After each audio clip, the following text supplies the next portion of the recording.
সামনে চলে আসলো বিজয় দিবস 16 ডিসেম্বর। আর এই বিজয় দিবস উপলক্ষে আমরা প্রায় সকলেই আমাদের সোশ্যাল মিডিয়াগুলোতে বন্ধুদেরকে শুভেচ্ছা জানিয়ে পোস্ট করে থাকি। আর এই পোস্টগুলো যদি আপনি পোস্টারের মাধ্যমে করেন তাহলে ওইটাকে দেখতে আরও অনেক বেশি সুন্দর লাগবে। আর সেজন্যই আজকের এই ভিডিওতে আমরা দেখব মোবাইল দিয়ে এই টাইপের পোস্টার ডিজাইন কীভাবে করবেন। তার জন্য আমাদের প্রথমেই প্লে স্টোর থেকে PixelLab অ্যাপটি ইনস্টল করতে হবে। অ্যাপটির ডাউনলোড লিঙ্ক ভিডিওর ডেসক্রিপশনে পেয়ে যাবেন। তারপর আমাদের একটি PLP টেমপ্লেট ডাউনলোড করতে হবে। এই টেমপ্লেটটির ডাউনলোড লিঙ্ক ভিডিওর ডেসক্রিপশনে দেওয়া আছে। তবে আপনারা এই টেমপ্লেটটি ডাউনলোড করার আগে অবশ্যই সম্পূর্ণ ভিডিও দেখবেন, এতে আপনাদের কাজ করতে অনেক বেশি সুবিধা হবে, মানে একটি পারফেক্ট পোস্টার ডিজাইন করতে সুবিধা হবে। তারপর আপনারা টেমপ্লেটটি ডাউনলোড করবেন। টেমপ্লেটটি ডাউনলোড করার পর এরকম একটি জিপ ফাইল দেখতে পারবেন। জিপ ফাইলটি এক্সট্রাক্ট করার জন্য ফাইলটির উপরে ক্লিক করেন, তারপর নিচে থেকে এক্সট্রাক্ট অলে ক্লিক করেন, তারপর এখান থেকে এক্সট্রাক্ট টু 16 ডিসেম্বর পোস্টার ডিজাইনে ক্লিক করেন, এখান থেকে টিকমার্কে ক্লিক করেন। এখন দেখতে পাচ্ছেন যে ফোল্ডারটি এক্সট্রাক্ট হয়ে গেছে। জাস্ট ফোল্ডারের উপরে ক্লিক করি।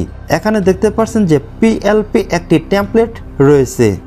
PixelLab অ্যাপটি ওপেন করার পর এরকম একটি ইন্টারফেস দেখতে পাবেন। আমরা এখন ওই টেমপ্লেটটি ওপেন করব। তার জন্য উপর থেকে 3 ডটে ক্লিক করি। এখানে দেখতে পাচ্ছেন যে open.plp ফাইল, এখানে ক্লিক করি। তারপর উপর থেকে .plp তে ক্লিক করি।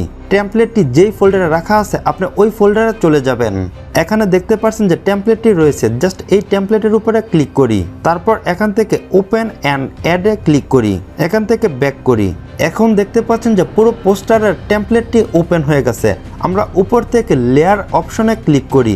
তারপর এখানে দেখতে পাচ্ছেন যে অনেকগুলো লেয়ার রয়েছে, আর আমি এখানে সকল লেয়ারগুলোই লক করে রেখে দিয়েছি। তারপর আবার এখানে ক্লিক করি। এখানে দেখতে পাচ্ছেন যে আমার ছবিটা রয়েছে। এখন যদি আপনার ছবিটা অ্যাড করেন তাহলে কিন্তু আপনাকে অবশ্যই আপনার ছবির ব্যাকগ্রাউন্ডটা রিমুভ করতে হবে। ছবির ব্যাকগ্রাউন্ড রিমুভ করার জন্য আমরা গুগল ক্রোম ওপেন করব। তারপর এখানে আমরা সার্চ করব erase.bg এটা লিখে সার্চ করব। ওয়েবসাইটটি ওপেন হওয়ার পর এরকম একটি ইন্টারফেস দেখতে পাবেন। আমি এখান থেকে আপলোড ইমেজে ক্লিক করি। আমি এখন যে ছবিটার ব্যাকগ্রাউন্ডটা রিমুভ করব ওই ছবিটা সিলেক্ট করে দিব। ছবিটা সিলেক্ট করে দেওয়ার পর কিছুক্ষণের মধ্যেই আপনার ছবিটার ব্যাকগ্রাউন্ডটা রিমুভ হয়ে যাবে। তারপর এখানে দেখতে পারবেন যে ডাউনলোড অরিজিনাল ইমেজ, এখানে ক্লিক করি।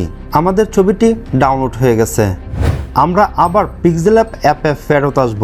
এখানে তো আমার ছবিটা রয়েছে। এখন যদি আপনার ছবিটা অ্যাড করতে চান তাহলে অবশ্যই কিন্তু আমার ছবিটা ডিলিট করতে হবে।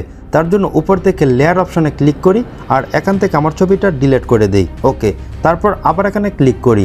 আমি উপর থেকে প্লাস আইকনে ক্লিক করি। এখান থেকে ফর্ম গ্যালারিতে ক্লিক করি। এখান থেকে ছবিটা সিলেক্ট করে দেই। নিচে থেকে টিকমার্কে ক্লিক করি। এখন ছবিটা নিচে নিয়ে আসি।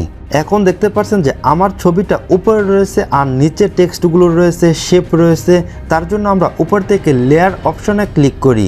এখানে দেখতে পাচ্ছেন যে শেপটা রয়েছে। এই শেপটাকে ধরে একদম উপরে নিয়ে আসবো।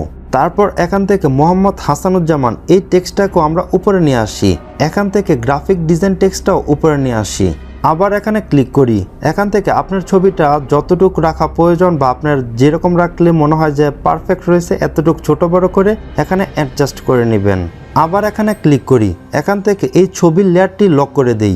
এখান থেকে মোহাম্মদ হাসানুজ্জামান এই লেয়ারটি আনলক করি। তারপর এখানে ক্লিক করি। এখানে তো আমার নাম রয়েছে। আপনার নাম লেখার জন্য জাস্ট এটার উপরে ডবল ক্লিক করেন। তারপর এখানে আপনার নামটা লিখে দিবেন। আমি যেমন এখানে দিয়ে দিব হাসান প্রধান। নিচে দেখতে পাচ্ছেন যে গ্রাফিক ডিজাইনার লেখা রয়েছে। এই টেক্সটটি আপনি এডিট করে অন্য কিছু লিখতে পারেন বা আপনি চাইলে ডিলিটও করতে পারেন, মানে আপনার উপর নির্ভর করে। আর এখানে দেখতে পাচ্ছেন যে সবাইকে জানাই মহান বিজয় দিবসের শুভেচ্ছা। আপনি এখানে শুভেচ্ছাও দিতে পারেন, আবার শুভেচ্ছা ও অভিনন্দনও দিতে পারেন। মানে আপনার নিজের মতো করে এখান থেকে নাম, তারপর ছবি সব কিছু এডিট করে একদম পারফেক্টভাবে যখন আপনার পোস্টারটা ডিজাইন করে ফেলবেন, তারপর পোস্টারটি সেভ করার জন্য উপর থেকে সেভ আইকনে ক্লিক করেন। এখান থেকে সেভ অ্যাজ ইমেজে ক্লিক করেন। এখান থেকে ডিফল্টে ক্লিক করে আলট্রা সিলেক্ট করে দিন। নিচে থেকে সেভ টু গ্যালারিতে ক্লিক করলেই আপনার পোস্টারটি সেভ হয়ে যাবে। আশা করি আপনারা এই টেমপ্লেটটি এডিট করে একদম পারফেক্টভাবে আপনাদের মনের মতো করে পোস্টার ডিজাইন করতে পারবেন। আশা করি এই ভিডিওটি আপনাদের কাছে ভালো লেগেছে। ভিডিওটি ভালো লাগলে অবশ্যই লাইক করে দিবেন, চ্যানেলে নতুন হয়ে থাকলে চ্যানেলটি সাবস্ক্রাইব করে দিবেন। আর এরকম টাইপের পোস্টার ডিজাইনের যদি আরও ভিডিও চান তাহলে অবশ্যই কমেন্ট করে জানাবেন। তো আজ এ পর্যন্তই, দেখাবো অন্য কোনো ভিডিওতে। আল্লাহ হাফেজ।